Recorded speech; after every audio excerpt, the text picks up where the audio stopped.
Welcome back to The Explainer. Today, we're going to dive right into a really powerful philosophical argument, one that pushes back against a very common idea about why we do the things we do.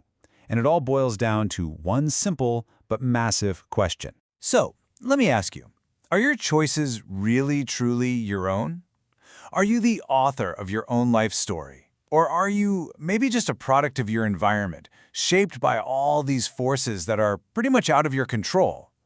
It's an age-old debate for sure, but today we're going to look at a really sharp and kind of unexpected answer.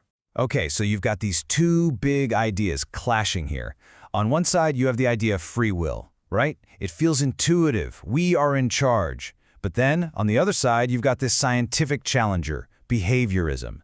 And it says, nope, your environment, your past experiences, that's the true author of your actions.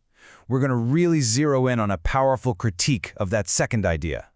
All right, first up, let's really get our heads around what the behaviorists are saying. In its most direct form, it's an idea you've probably bumped into in a psychology class or two. Yeah, that's the core of it. Behaviorists essentially argue that this whole idea of free will is, well, a myth, an illusion. They say that everything we think, everything we feel, everything we do is just a direct result of our personal history and all the conditioning we've been through. The environment writes our story, period. But is it really that simple? Is the case really closed? Okay, now this is where things get really interesting. Instead of getting bogged down in some abstract metaphysical debate, the philosopher Olavo de Carvalho points out this huge, glaring contradiction, and it's hiding right inside the science of behaviorism itself. I mean, that's a pretty gutsy claim, right? The argument is that if behaviorism can actually be applied in the real world as a science to change people, then its own central belief has to be wrong. So how on earth does that work? Well, it's about a specific kind of logical trap. The fancy term for this is cognitive parallax, but let's just forget the jargon for a second. Think of it this way. It's when a theory explains the world, but completely forgets to explain how the theory itself could even come to exist. It's literally like sawing off the very branch you're sitting on. So let's break it down. Step 1, the theory says your environment controls everything. Got it? Step 2, a scientist, a human being, chooses to design an experiment to change someone else's environment. Uh-oh. See the problem? For the theory to be true, that scientist can't be making a free choice.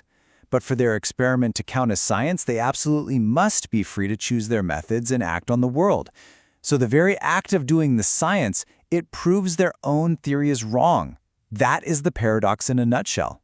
So, that paradox blows a pretty big hole in the foundation of the idea. But the argument doesn't stop there. Now it goes even deeper and starts to pull apart the main tool that behaviorists use to explain everything, this very fuzzy concept of the environment. Seriously, think about it. When someone says the environment determines you, what in the world do they actually mean? Are we talking about the physical room you're in, your family, your national culture, the specific historical moment you were born into? Which one is it? Because it can't be all of them at once, can it? And that's exactly the point. The environment isn't some single, solid force that pushes you in one direction. It's more like a whole set of overlapping and, frankly, often conflicting circles of influence. You know, the values your family taught you might totally clash with the broader culture. The social rules of your neighborhood might contradict the great lessons of history. So instead of being conditioned by one thing, we're actually caught in this massive web of competing forces, all pulling us in different directions at the same time. Here's a really simple way to picture this. Imagine a little kid who wants to cross a busy street. The street itself, with all the cars, that's a limiting force, a kind of raw power. But then you have the family environment, the parent holding the kid's hand. The parent's knowledge and authority actually give the child agency over that dangerous physical space. You see, one environment is used to gain freedom from another. And that little story right there leads us to a whole new way of looking at this entire problem.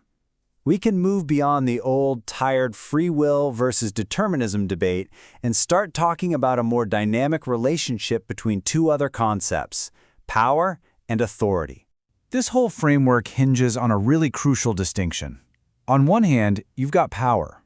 Think of this as a brute force limitation, something that's just imposed on you, like gravity or a locked door. You can't just wish it away. But on the other hand, you have authority. And this is a higher value or knowledge that you choose to accept, like a key for that locked door. You accept the authority of a job to overcome the power of poverty. You use one to master the other. So freedom, in this view, isn't a simple on-off switch. It's more like climbing a ladder. When you're a child, you accept your family's authority to overcome the physical dangers around you. A little later, you might accept the authority of education to move beyond the limits of your family's particular worldview. And ultimately, you can even appeal to the authority of history's greatest minds to transcend the limits and assumptions of your own time. Each step is a choice to overcome one power by accepting a higher authority. But here's the catch, and it's a really important one. Any authority, once it becomes a comfortable habit, can actually turn into a new kind of power, a new set of limitations. So what that means is that becoming free isn't a one-and-done deal. It's a constant process. It requires this continual search for higher and broader authorities to overcome the powers you run into, including your own old, outdated authorities. So, where does this all leave us? Well, it leads to this final, really elegant, and maybe even counterintuitive definition of what it truly means to be free. This is the key takeaway. This is the whole thing right here. We are never free from determination. That kind of absolute, uncaused freedom would basically make us gods.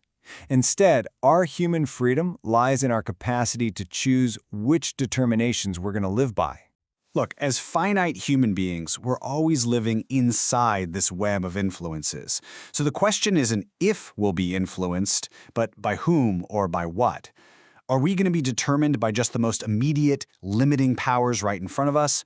Or are we going to actively seek out and submit ourselves to higher, more liberating authorities? That's the choice.